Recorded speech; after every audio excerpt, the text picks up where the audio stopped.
Mi nombre es Javiera González del grupo N y en el presente video hallaremos las soluciones para el siguiente número complejo. Para proceder con este problema necesitamos obtener la forma polar de z. Para ello lo haremos por partes definiendo tres nuevos complejos de la siguiente manera.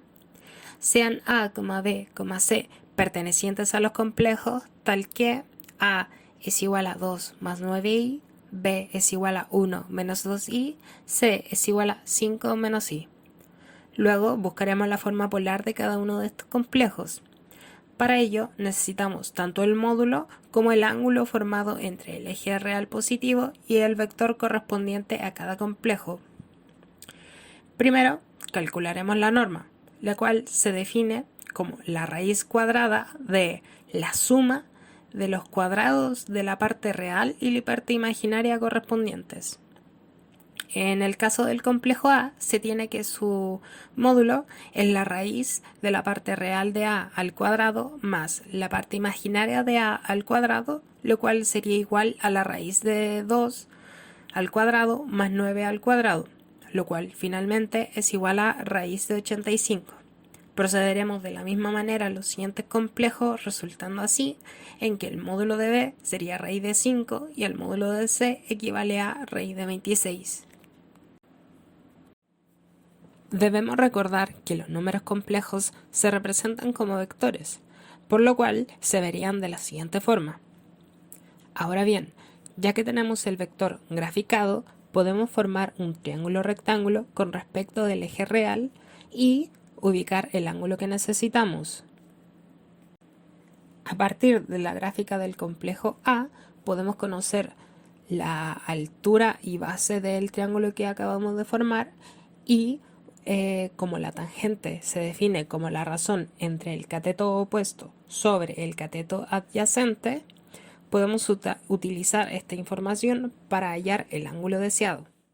Ahora bien, la tangente de alfa en este caso sería 9 medios.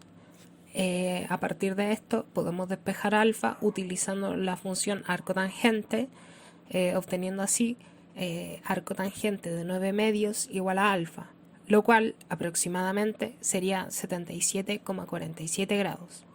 Podemos proceder de la misma manera para el resto de ángulos, resultando así en que beta sería aproximadamente 296,57 grados, gamma 348,69 grados.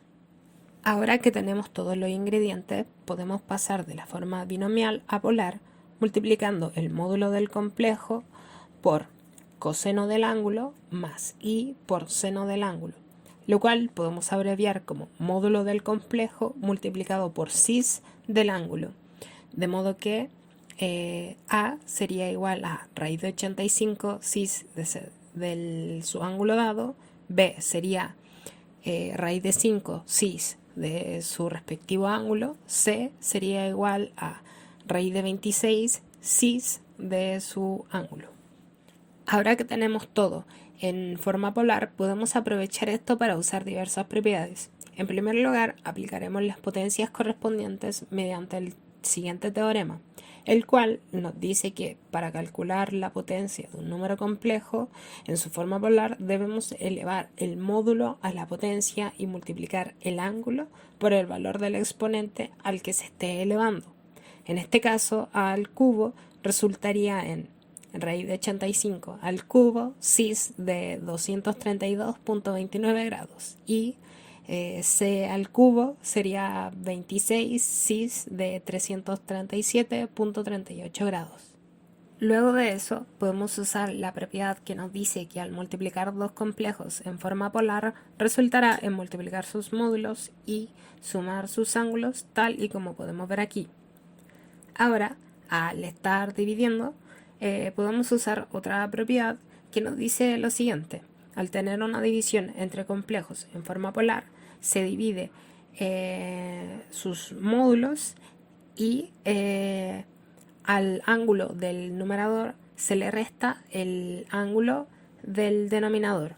Finalmente, luego de aplicar todas estas propiedades y de simplificar, podemos obtener la forma polar de z a la cuarta. Ahora que ya tenemos a z a la cuarta despejado, podemos aplicar la raíz cuarta y así obtener a z. Pero antes hay que tener en cuenta el siguiente teorema, el cual nos dice que si se aplica la enésima raíz sobre un complejo, entonces obtendremos n soluciones, las cuales estarán dadas por la siguiente fórmula. La enésima raíz de z es igual a la enésima raíz de su módulo multiplicado por cis de su ángulo sobre n más el periodo, el cual sería 2kπ sobre n, en donde k sería un entero perteneciente al intervalo de 0 hasta n-1.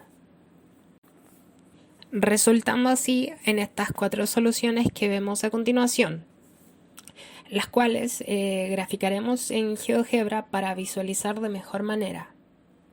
Como podemos observar en la parte izquierda, tenemos definido nuestro complejo de manera extendida, en donde la variable r equivale al módulo de z, el cual está multiplicado por coseno de su respectivo ángulo más el periodo, más y por seno de su ángulo más el periodo. Y como podemos ver, a medida que k se mueve entre 0 y 3, se van representando las distintas soluciones de nuestro complejo.